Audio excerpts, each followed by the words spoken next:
See, your problem in life ain't if you aim too high and you miss it.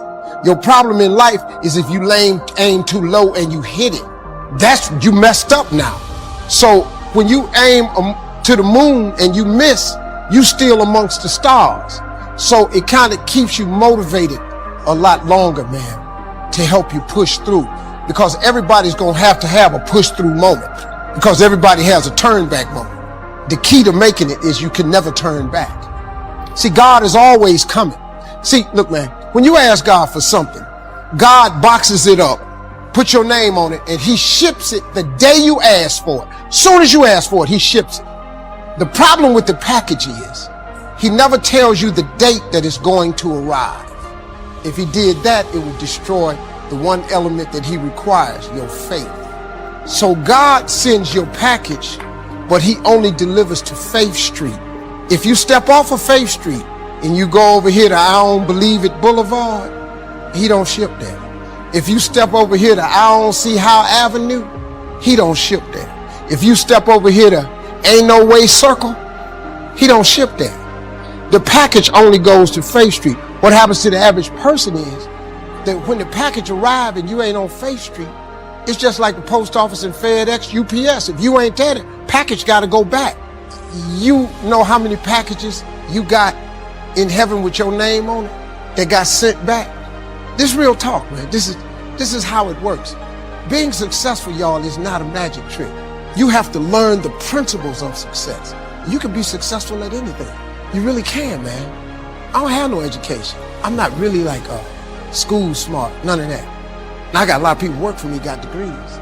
See, when I don't know something, I pay somebody to know it. Just come stay around here. I come down here and do the gift.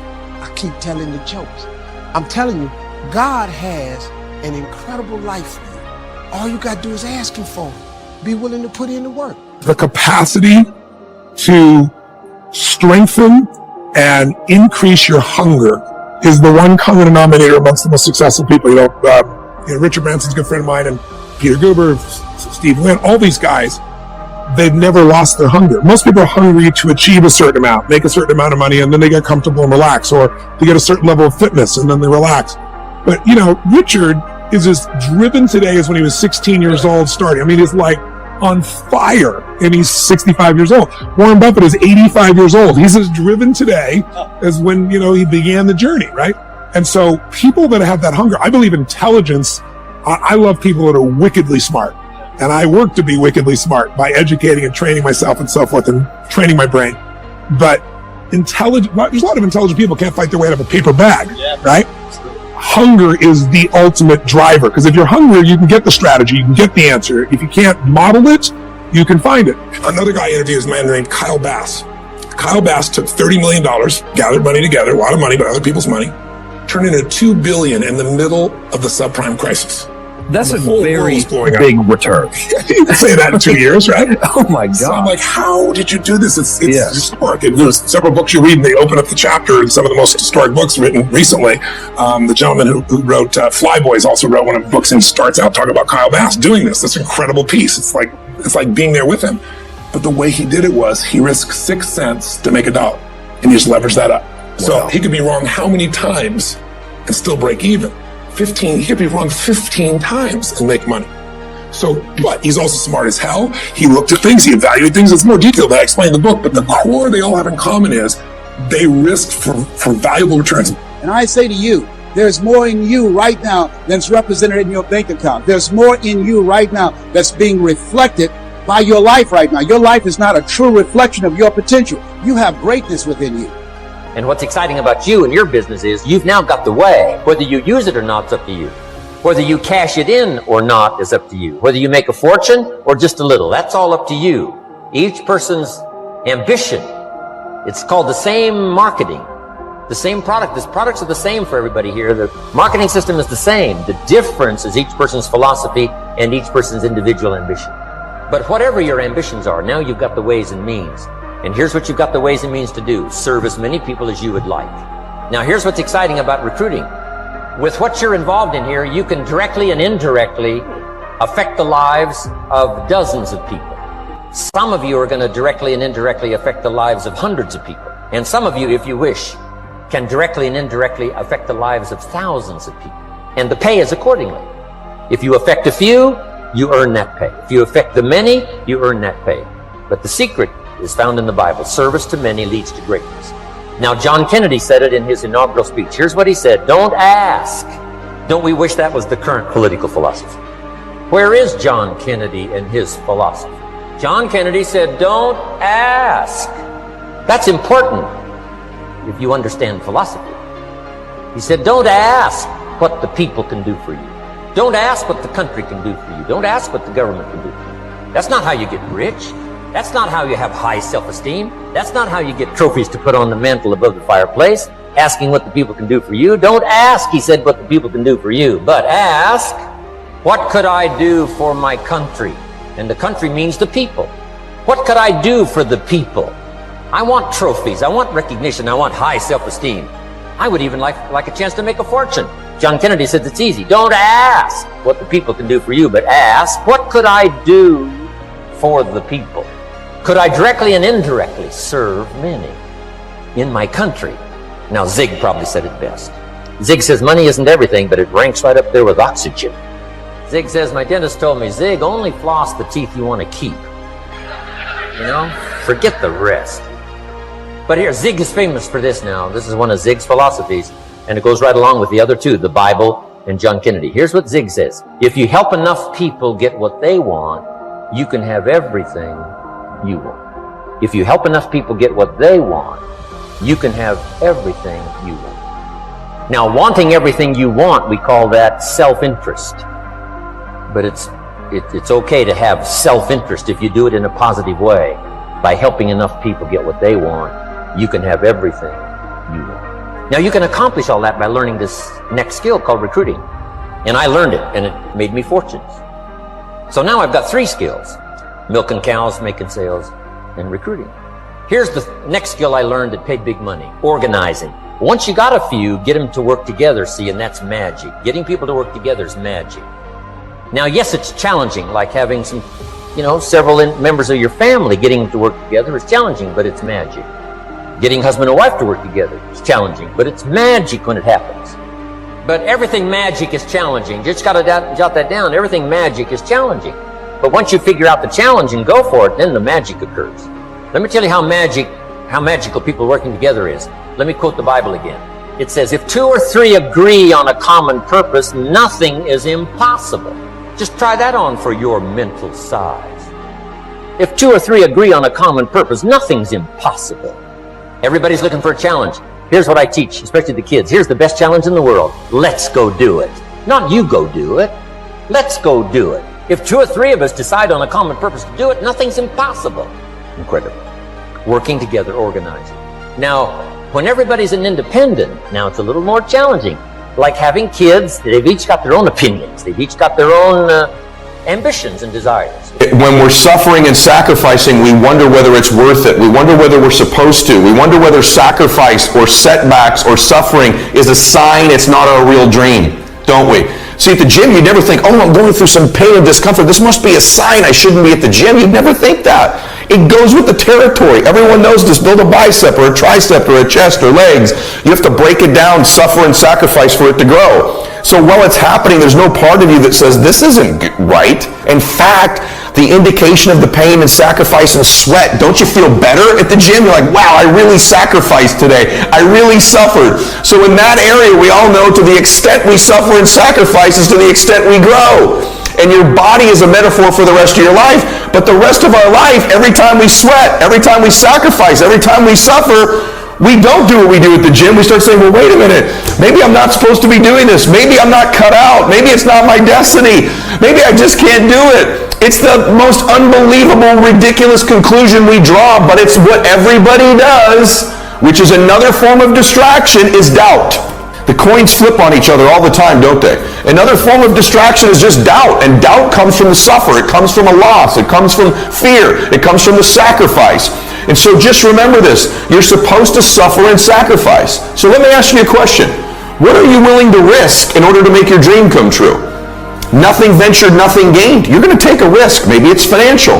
Maybe it's a risk of time. Maybe it's a risk at your job. Maybe it's a risk of looking bad. Maybe it's a risk of failing, of falling on your face, of going broke, of going through pain, of going through anxiety. Maybe it's even a risk in a relationship that's just going to be difficult while you do this. What are you willing to risk in order to win? And you have to accept that, because remember what I'm going to tell you. The price you will pay for not making your dream come true is far greater than the one that you will pay to make it come true. This owner, he's being so good to me. He's leaving me so much wheat. Ruth thought it was Boaz being good to her. The truth is, it was God being good to her. Boaz was the resource, but God was the source. God was the one speaking to Boaz, giving him that desire to be good to her. How many times has God spoken to people to be good to us and we didn't even know it? For no reason, they decided to help us. They opened a door. They gave us a position. They introduced us to a friend.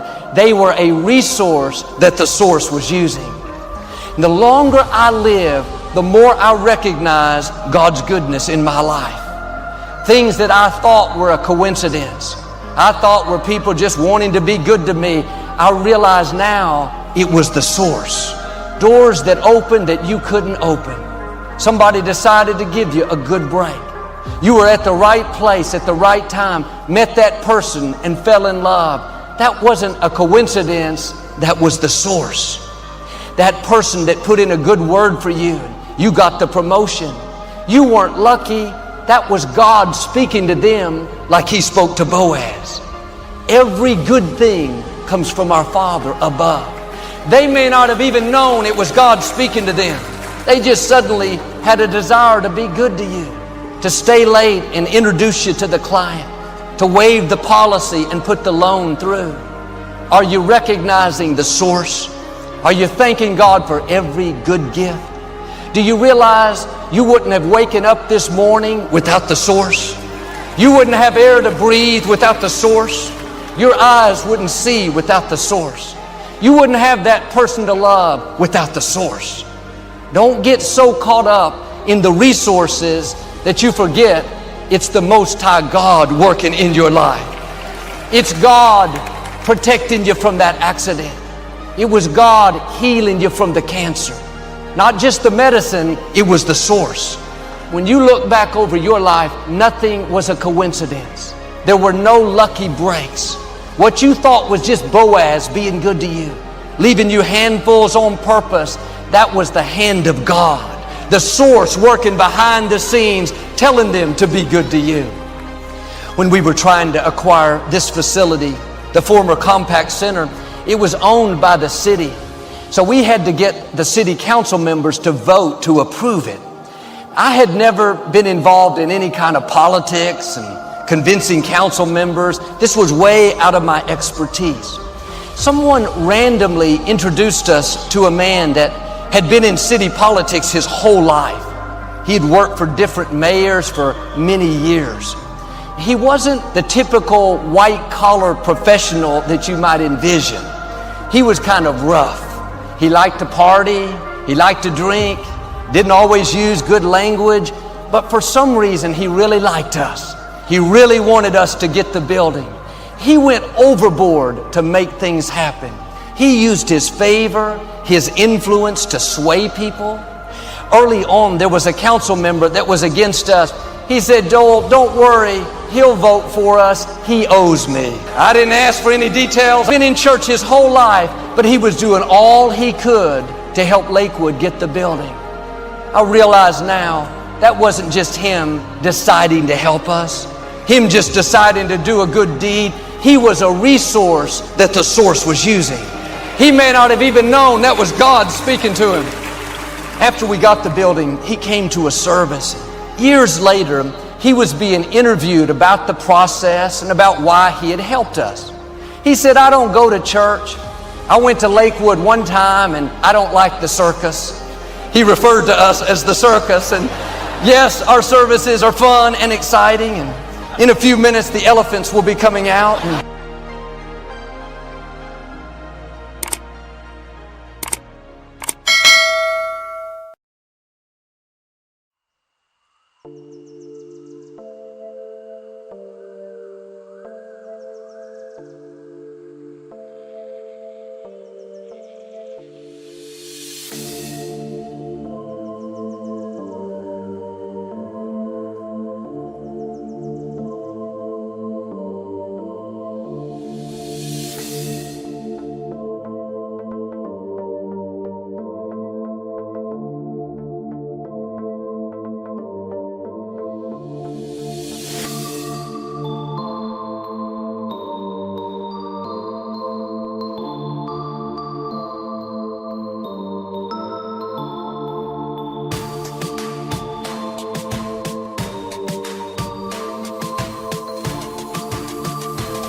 what's left is right. Chasing stars and holding you. I can't see the end, but we'll see it through.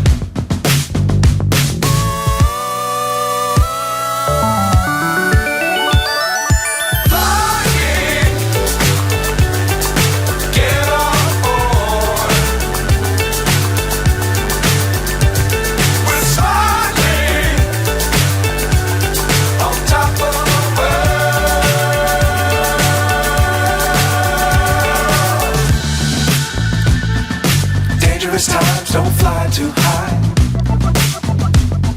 Be sure to keep the ground in sight. Fly forever if you keep it tight. Love the world but keep the sky on your mind. Fly.